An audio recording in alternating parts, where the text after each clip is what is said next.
Do you have to I think it's working.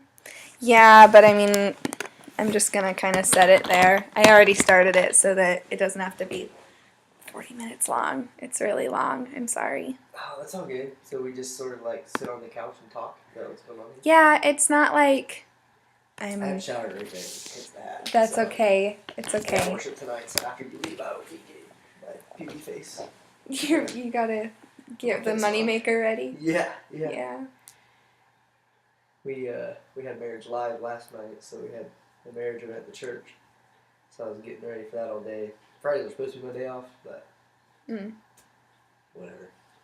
So then I took today off a little bit. Is it like Thursday, Friday, or just Friday is your day off? You only get one day off? Just Friday.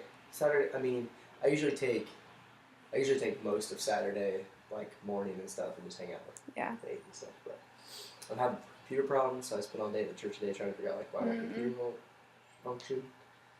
So yeah, that's no no fun. Crazy couple of days. For sure. You're leading worship next week, yeah? Yeah. Okay. Yeah, because you won't be there.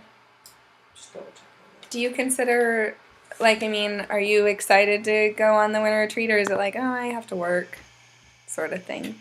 Oh, I mean, it's always good to get away with the kids. It's a different environment. It's been hard to get people excited about winter retreats, so that's been.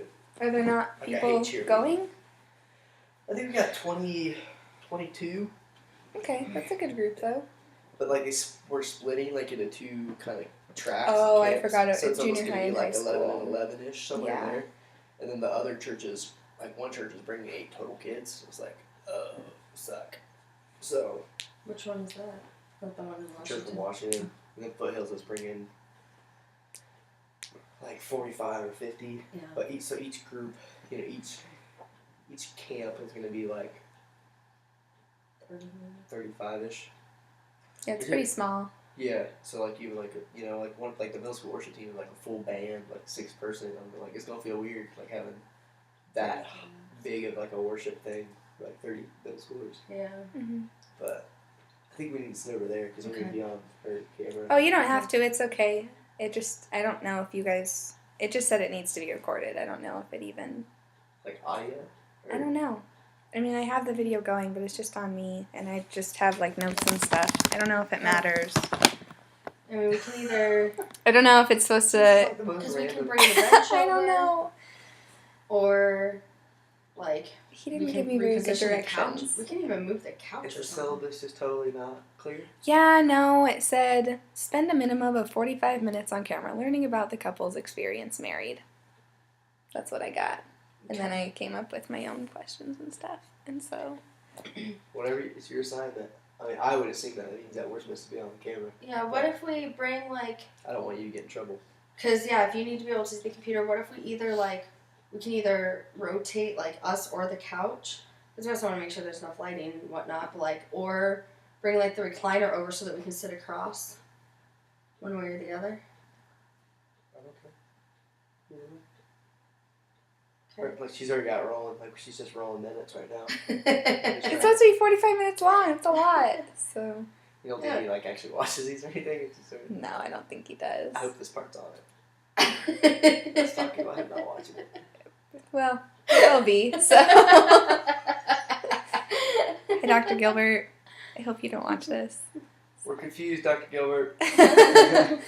Why don't we just move this across over here so we're across from the table from her? Okay. It's easier. You move it later. Go ahead. Are you going next weekend, Cassie? Mm-hmm. Yeah. That'll be fun. She's going to see all the stuff that we hide behind her. Hey, it's way better than what it used to be. Why don't you have that hanging up? It's adorable. Before you have children.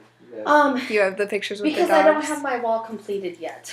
Oh. It will go here, but I'm working on... I look evil in that picture. Evil? Inactively working. It's kind of like, I don't know. I feel I look sinister, kind of. Like a scary smile? Yeah, it's a little creepy. How long ago was that taken? 2 years ago? Well, more than that, because Aiden was here 2 years ago. Well, but I mean... that was before I was pregnant, so... So probably 3 years ago. Plus. 3 or 4. Yeah. Do you not have the other dog anymore? No, she died 2 years ago. You need a blanket? I don't think I need a blanket. Alright. Okay. Fair. You get to be in here too. Aww. This is all she does, pretty much, right here. That's it. This is her function. She cuddles. Yes. Yeah, she does. She's really good at it, though. Oh, that's good. So... What, it's for a psychology class? Yeah, it's premarital psychology, premarital counseling psychology. It's like marriage and the family sort of stuff. Is that your major? It's my minor. Okay. Psychology is. Cool. Yeah. So I'm a communications major, and then this last year there were a bunch of psych classes that I wanted to take because they just sounded really interesting. This was one of them, and it just worked that I had enough time that I could just minor in it, and then like it wouldn't just me taking pointless classes. It would actually be towards something, and so yeah. So this one's really good, but then I have Gen Psych too, which is not fun at all. Oh yes. It's more like the science-y parts of it. We had to take a Gen Psych class as a Gen Ed. I think you had to take one of Psych, Sociology, and you had to just take one of the behavioral sciences. I think. More than one, because I took, unless it didn't transfer, but I took Psych and Sociology, I think. Yeah. Fun times. Took Psych at a non-Christian school. That was fun.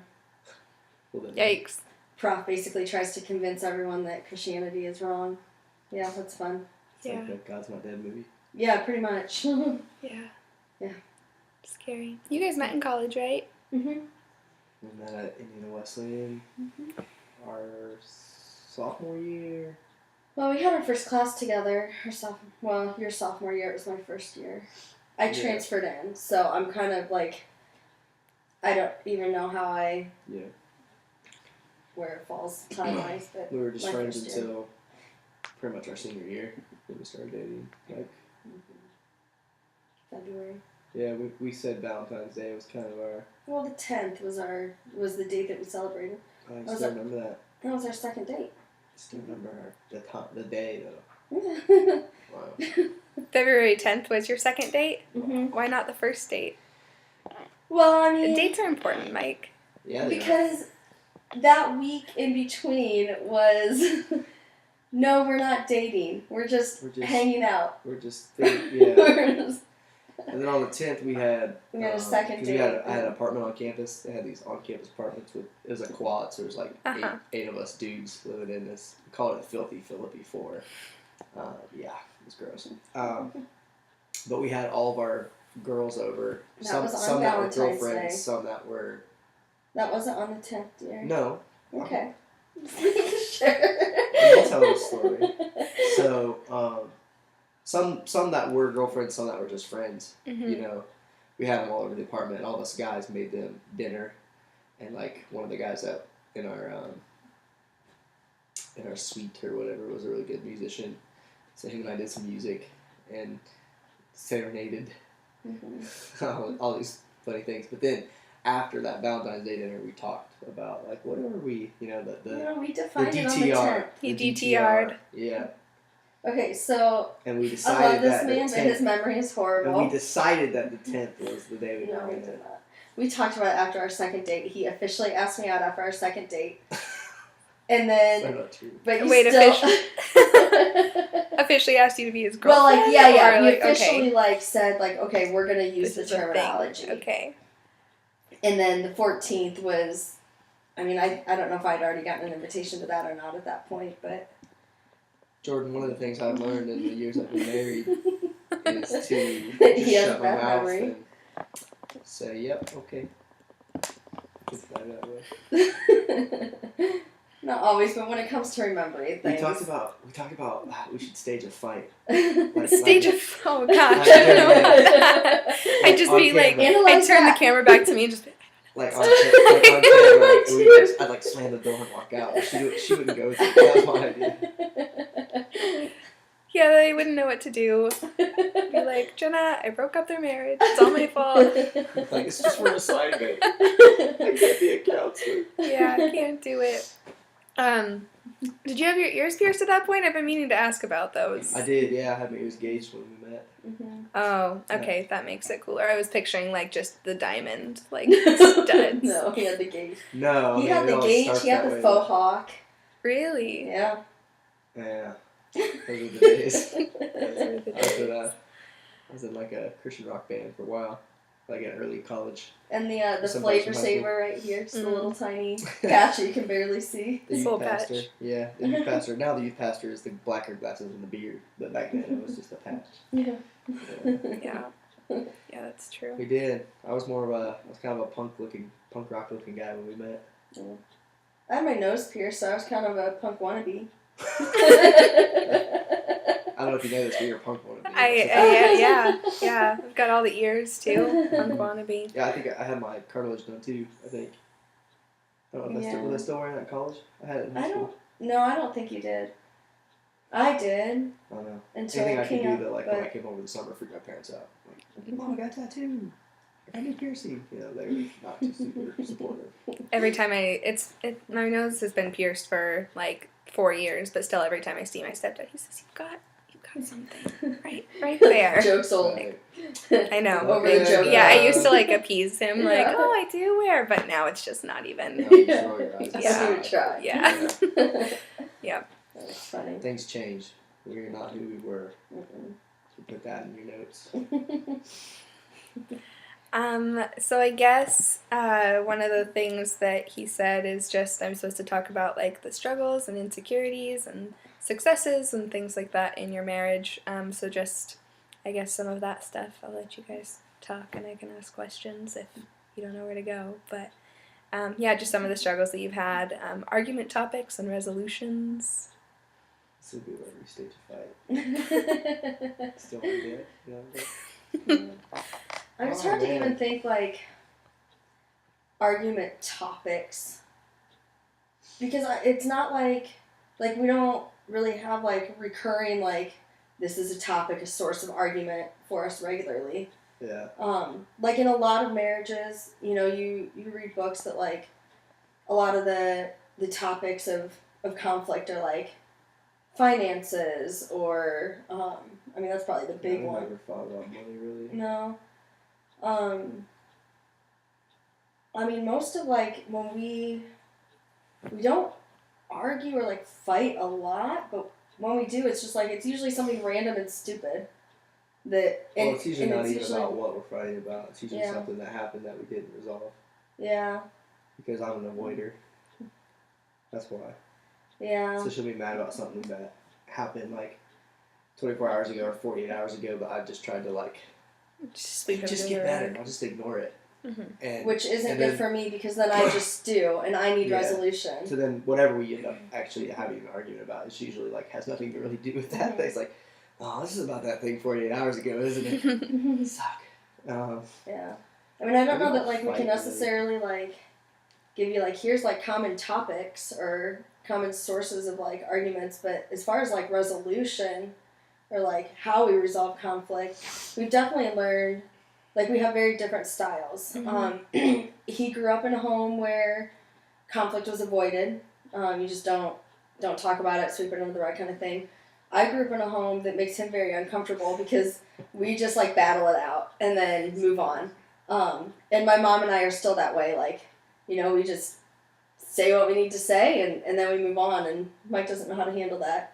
Why don't you love each other? Like, no, we do. We're like BFFs. That's why and I'm like, oh, you're yelling. It's just the way. Yelling is just a form of expression. I mean, your family of origin shapes so much of how you deal with conflict. I think probably more than anything, more than any other topic. I think.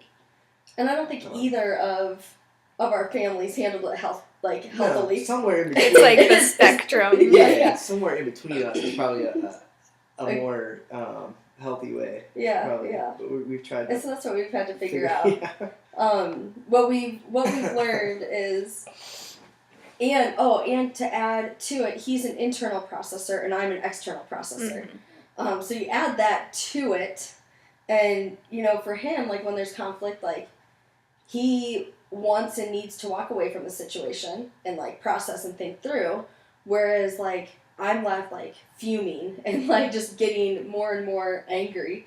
And so we've learned that like I have to let him have his space, but then he has to make sure to come back to it. Because that's where the problems come in, is like when the next day he goes about life as though everything's just fine and we've never resolved it, and I always have to have the resolution. And that's where, like he said, it kind of just stirs, and then another argument will come out that has nothing to do with what we're really mad about, and it's just because we haven't resolved that first thing. Yeah. Mm-hmm. And so resolution for us works best, like, if we can take a time out, especially, like, we're tired or whatever, it's late at night. I mean, that's the only time we ever get to talk, because we have a 2-year-old. And so, like, late at night, we're tired, like, the whole don't go to bed angry thing is kind of a dumb advice that you hear. For us. I think most couples, and I've read a number of blogs that say the same thing. Like, sometimes... Well, if it's blog, it's probably true. I'm just saying, it's not just us, is what I'm trying to say. Yeah. That it's just sometimes sleeping on it is good, as long as we come back to it. As long as we both agree, like, okay, let's take a break from this and come back to it, and make sure we come back to it, then we can talk more calmly and rationally. Anything to add? I think you took the train and ran with it. Okay. I don't know. I mean, I'm trying to think of what are some topics in our marriage that have actually been sources of, like, we really don't fight that much. Yeah. I would think that we were in a fight just because, like, she's more emotional and her voice raises. Like, she's naturally louder than I am, just period. But, like, again, family of origin, like in her family, if you have something that you really need to get off your chest, or like you're upset about something, you just like let it rip. Mm-hmm. So then I would passionate. So yeah, they're very passionate. Family. My family, like, we're made of robots. Like, we're like are you yelling? And so early in our marriage, I still struggle with this. I mean, we've been married 7 years, but I had to learn that, like, don't yell she's at me. She's not mad at me. She's not mad at me. I know it feels like she's mad at me. She's not. She's just expressing herself. Because I would always feel like, we're in a fight. Are we in a fight? Why are we fighting? I don't know why. It's like, she's like, we're not fighting. I'm just, I'm just talking. Like, I'm not even mad. Yeah, exactly. Like, probably once a week she has to tell me, like, I'm not mad. I'm like, okay, just checking. Because I'm just not that way. That's not what I saw modeled at home. My parents are much more like just not expressive. So sometimes I think we fight about whether we're fighting. Like, not really fight about it, but like I will think that she's upset when in reality she's like, sorry, I have emotion. Is that okay? I guess. I don't know what's wrong with you. But yeah, money's never really been an issue. We've always been on the same page with that. Big stuff, like how we raise our family, is we're on the same page. Like, we have shared values, and I think that's where a lot of couples have sources of conflict and resolution when it comes to, like, key values. If you don't share the same key values, it can create a lot of conflict. Whereas we have shared values and how we view money, how we want to raise our family, all that kind of thing. Yeah. I think since having, like, different seasons of life change things, like since being parents, like, the things you find yourself in conflict over are different. Not necessarily, like, how the parent, but just your emotions are just jacked up to begin with. Like, your hormones are all crazy once you have a kid. You're exhausted. Yeah.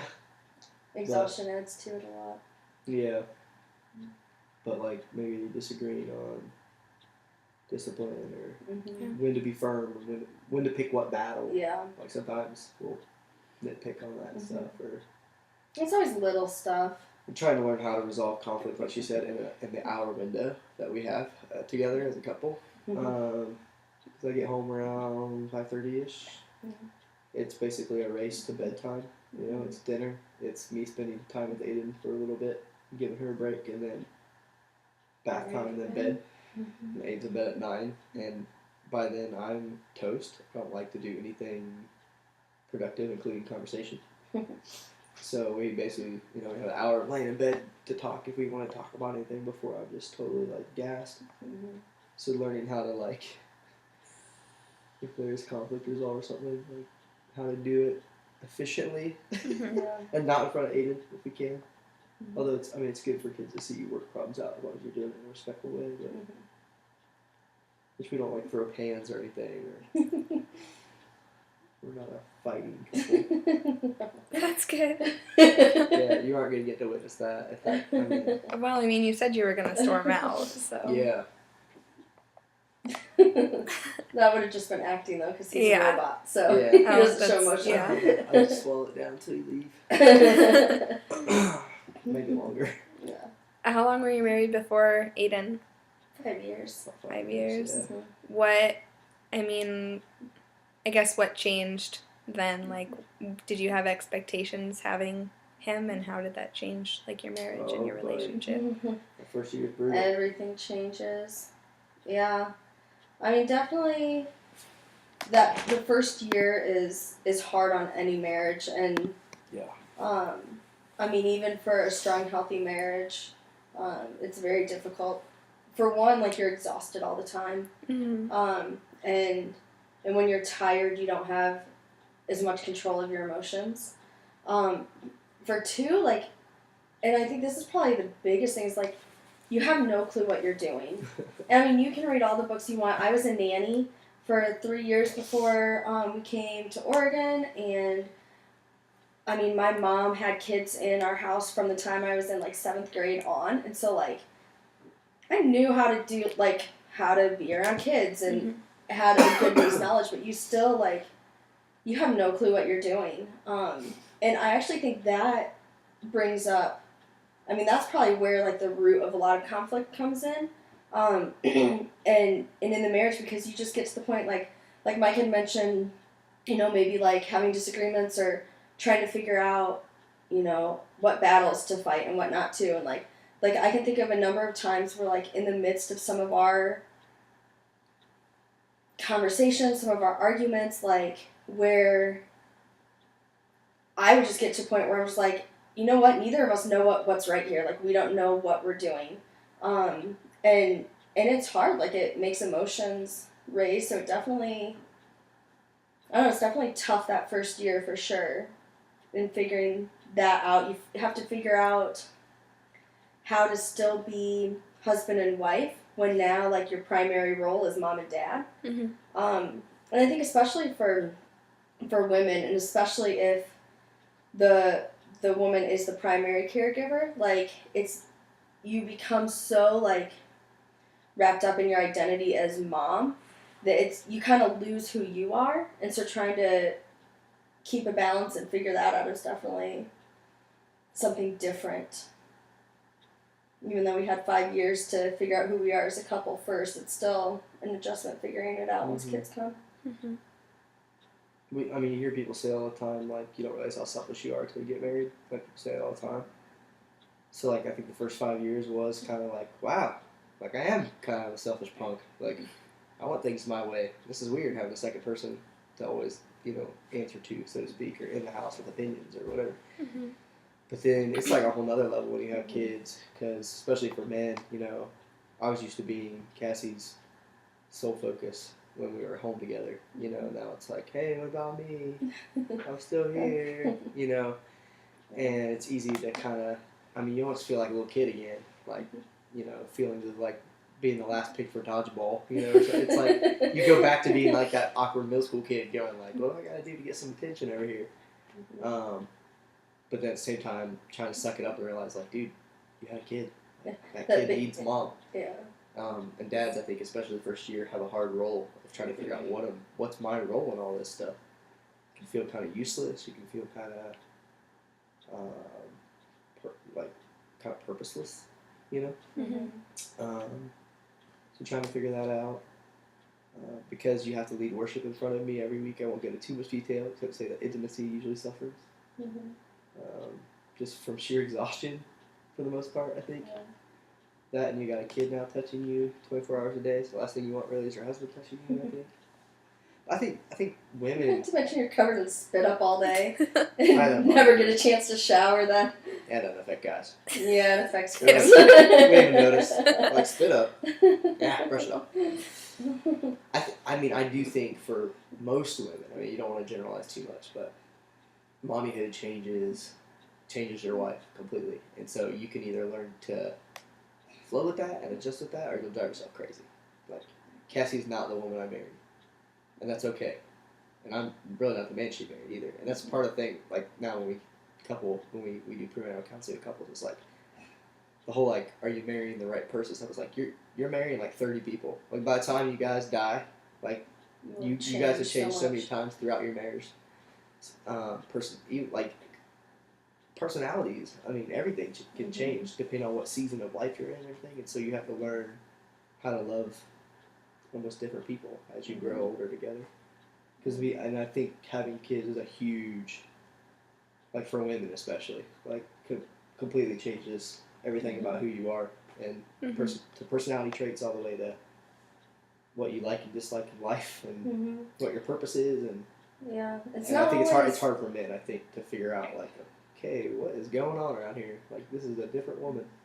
But it's not always bad changes. I mean, I think I'm not saying that. Even though like it adds a different element of like difficulty to marriage when you add kids, it enhances in a sense that like I've seen sides of Mike that I didn't know existed. You know? I cry now. Yeah, he's not as much of a robot these days. But like, I don't know, especially like for a woman to see like her husband become a dad is like, I don't know, like you can't help but fall more in love with that, you know? And so I've seen him become a different person because of Aiden, in like the best way possible.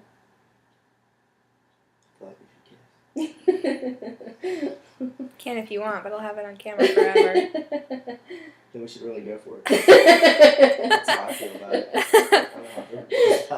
I'll just sit here. Upper single college girl. Alone. Do you think that that's going to change more with the sequel, or? The sequel? Yes, that's the sequel. Yeah. Oh, for sure. Yeah. Especially the exhaustion thing is going to be doubled. Yeah. I think there will be... I don't think there'll be as big of an adjustment because we know what to expect. Like, you don't even know what to expect the first kid. Mm-hmm.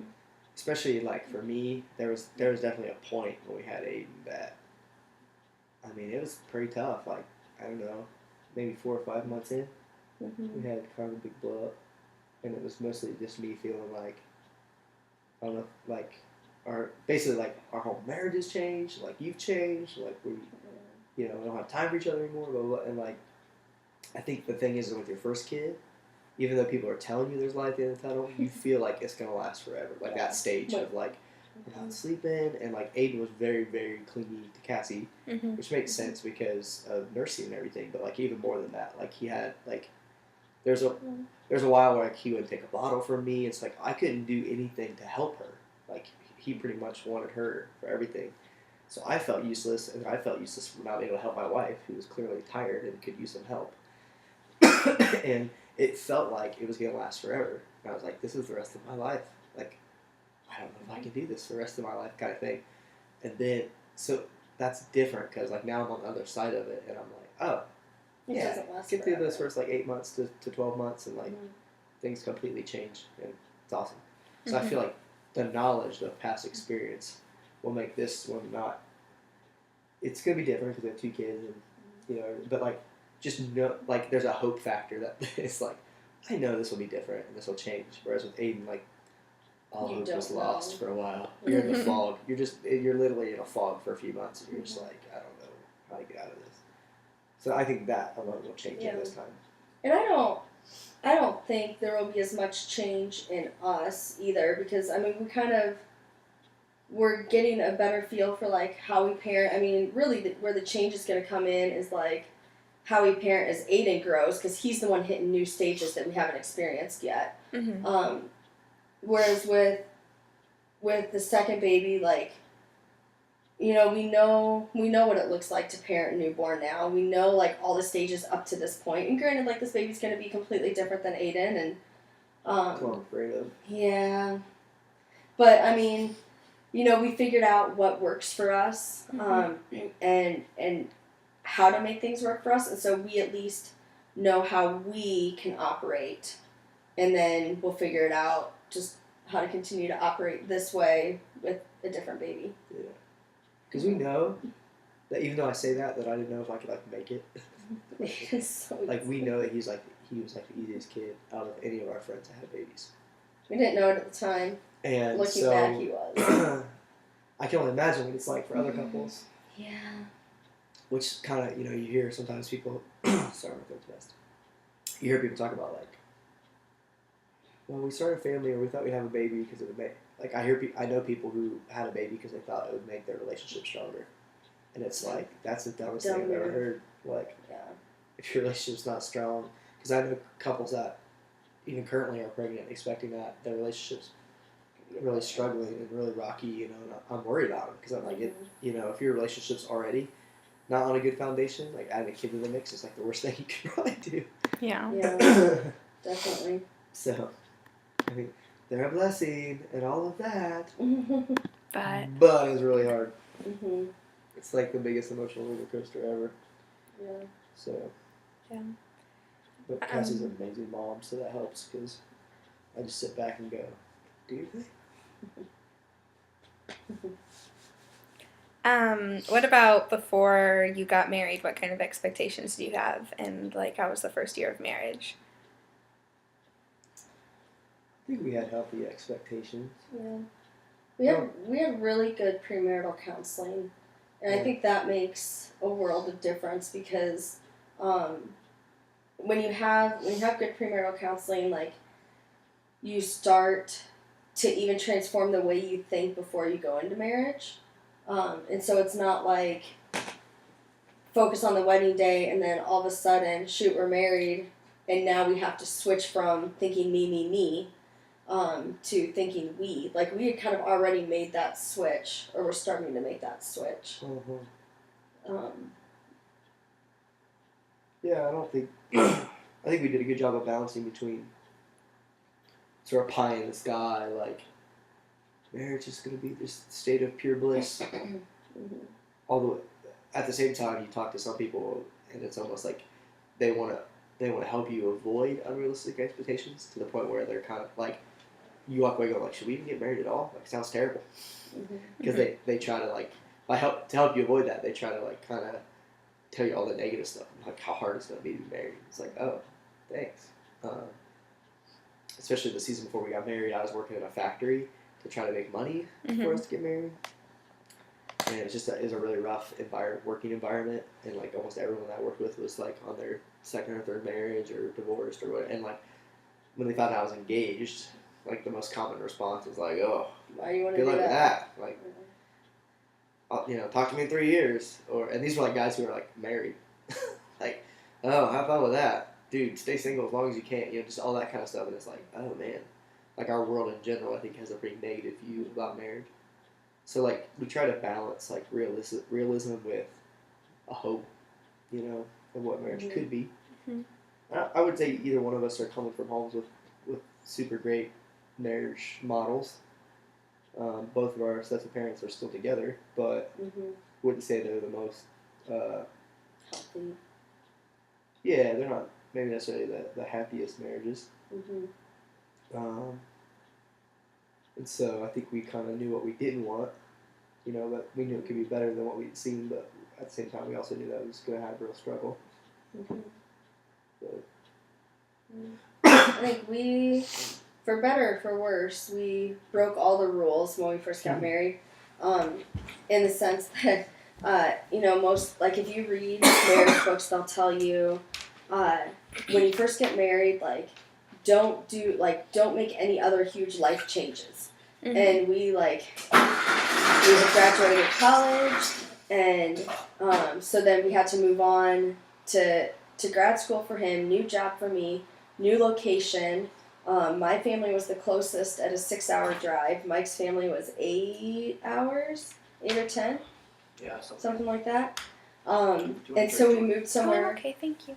We moved somewhere completely new. We didn't know a single person. Like, we had no community, no, support network. And on the one hand, I think it made some things easier because while we were trying to figure out what marriage looks like, we didn't have the interference of, like, how do we also balance, like, in-laws intruding and stuff, which I've seen couples struggle with that more than what we've ever had to struggle with. That's one of the biggest reasons people argue. Couples argue. Yeah. That's never been an issue for us, but we've never lived close to either of our families. Yeah. But our families are also very understanding. We both lucked out when it came to in-laws. But then at the same time, we learned very quickly that we are not enough for each other. That we're not made to be enough for each other. And it became very evident early on in that first year that we needed to find community outside of each other. We needed to build friendships and find church community that could give us interaction outside of each other. Yeah, I think the first 6 months or so when we moved to Minnesota, stuff were really lonely, especially for Cassie, because I was in seminary, so I at least could meet people at school. She was like hanging out with just kids under the age of 4. Yeah, and just hang out all day, and then just meet. Oh yeah, because you were nannying, right? Yeah, but she didn't have any friends, really. So. I still remember when I made my first nanny friend. That was like the best day ever. She wasn't even that cool, but it was like she's an adult. Yeah. And we could like hang out during the day because she was a nanny too. So yeah, definitely have to find community.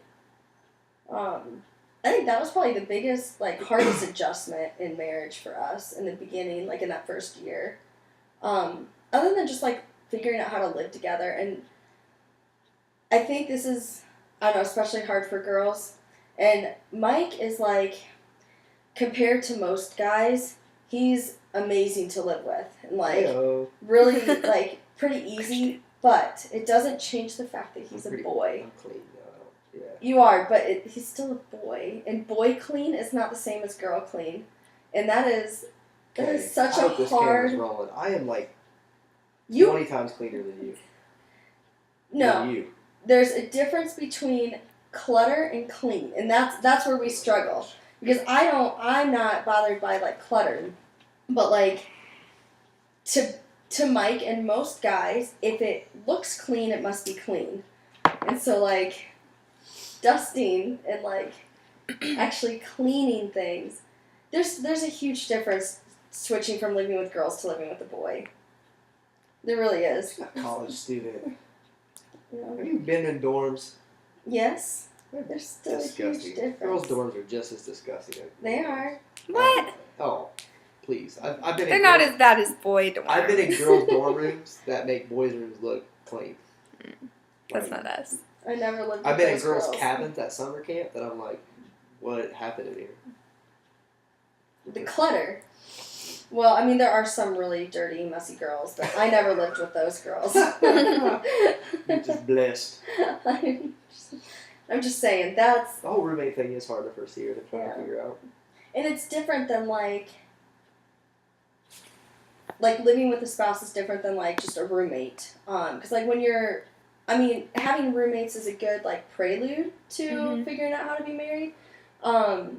In the sense that, like, you learn how to live with someone else, but when you have a roommate, like, you still have everything separate, like, my space, your space, my stuff, your stuff, we still, like, my money, your money, like, still do separate laundry and, like, do our own dishes, like, that sort of thing, whereas when you're married, in some degree, it's easier in the sense that you don't have to worry about, like, keeping things separate, but at the same time, like, then all of a sudden everything, like, there's not my space and his space. Now it's like, just this is our room. This is our living room.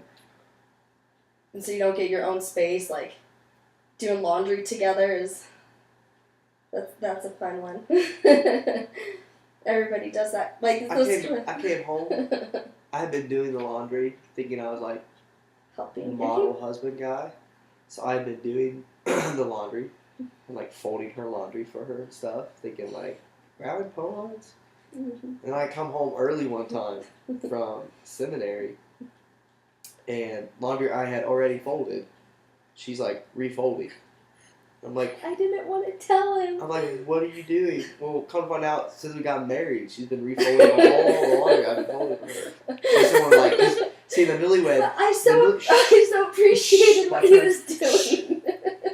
Because in the newlywed stage, you still don't. It's kind of like dating. You don't want to offend each other. Still, you're trying to put on your best version of yourself. Uh-huh. This is another thing. Like the person you marry is not who they really are. They've been trying really hard for 2 years to hook you. So you're about to see the real thing once you get married. And so she like didn't want to. She thought I don't know if she thought I'd be mad or offended. So instead of telling me that she'd been refolding my laundry, or instead of asking me to fold them differently, she was secretly refolding all of her laundry for like the first 6 months of her marriage. It's totally ridiculous. It's ridiculous, one, that she's that particular about how I fold, but it's ridiculous that she would like secretly do her laundry instead of just telling me like, honey, you don't know how to fold laundry. Because we didn't want to fight. You know, when you first get married, you want to like you don't want to rock the boat. You know, now we just rock the boat all the time. Like you suck at that. That I knew that it's that I knew he was going out of his way to do something nice and to try to help me, and I didn't want to discourage that. And you don't want to say, you're just not doing this right. Yeah. That's not nice. Yeah, so I didn't want to discourage him from helping.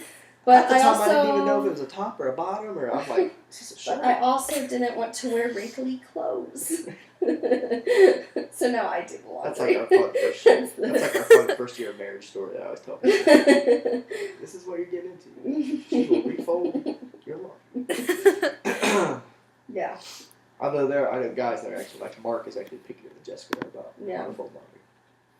Yeah. That doesn't surprise me, actually. Huh? It doesn't surprise me. No, he's pretty anal about stuff. Yeah. I know, too. I think I kind of wish your class would watch these.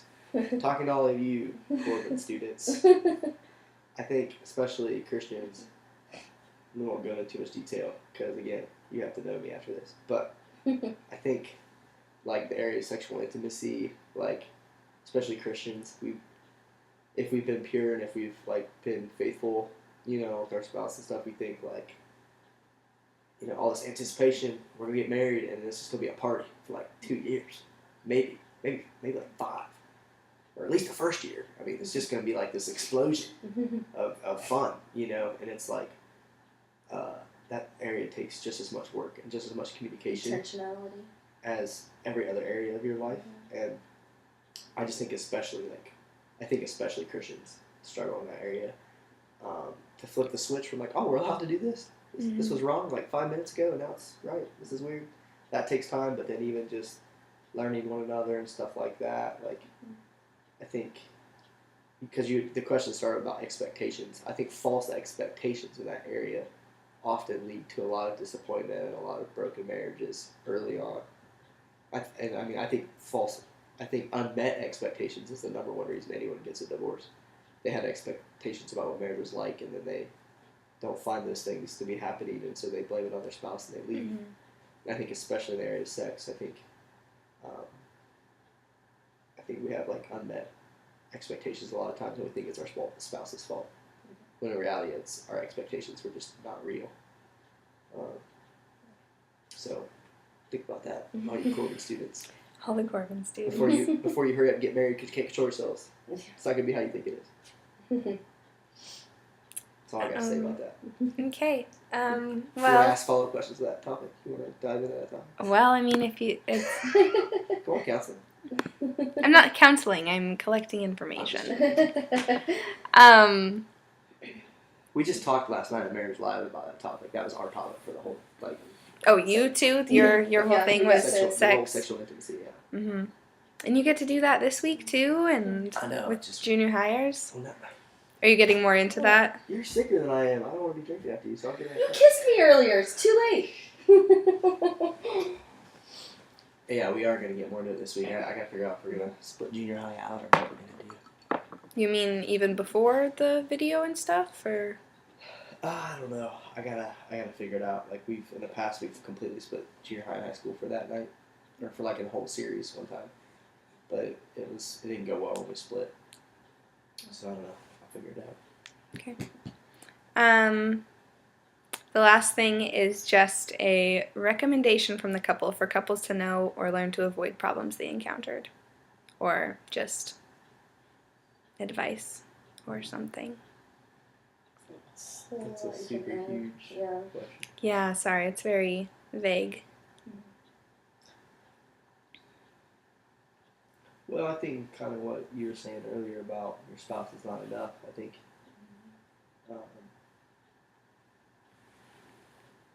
like making friends, particularly with other young married couples, I think is really huge for support early on. Not if you can help it, not moving away from your support network that first couple of years, because you need to lean on other people, because your spouse is not enough. Like, your spouse is not designed to meet all your needs. Yeah. Keep your foundation in God. Oh yeah, we should probably talk about God. Yeah. Something about God should be in there. I think, I mean, I would definitely recommend to any young, like, engaged couple to do premarital counseling for sure. Like, take it seriously. With like, good premarital counseling. With a couple that's gonna be willing to be honest with you, and I don't know, help you see reality and not just like go through the questions, check it off the list, and say, okay, now you get married. But like, a couple that's actually gonna challenge you and to help prepare you. But I think like shared values. This is something that was just talked about at Marriage Live last night, and I think that's huge. Like, I think, like you said earlier, that's because of shared values. There's not like underlying huge like sources of conflict in our marriage. And so one of the things that we did in premarital counseling was like come up with our house values. And I think even though, it's something we did, and then we didn't like take it out every year and look at like what were our values that we created. But because they were things that were important to us and that were ingrained in our minds, it definitely, even if we didn't specifically say, well, our first value is this, like, it still came out in the way that we handled things. And so, like, I don't know, like, one of the biggest ones that I think for us is, like, we will think we, not me or you. And I think that was probably the one that actually came out, like, straight out most of the time was, coming when trying to figure out decisions or, like, where do we go to seminary? Where do we move? How do we, it was always the question of, like, not what's best for Mike or what's best for Cassie, but what's best for the we, what's best for us. And, like, within our values, we had things on topics of money and on topics of, like, intimacy and authenticity with each other. And, I mean, we've now since added some about parenting. And I think that, like, if you can lay out and clearly define for your marriage, what are your values as a family, as that are, it's not going to change in different seasons of life. It may change as far as which one's most important, but, like, you have your values. Like, I think it saves a whole lot of, like, conflict and argument. Definitely. Yeah. So I would say do that. Come up with, like, purpose for your marriage and purpose or list of values. Anything else to add? Advice or whatever? I don't think so. I think pretty much covered it. I mean, I think, yeah. Okay. Well, that's 48 minutes, so we're good to go.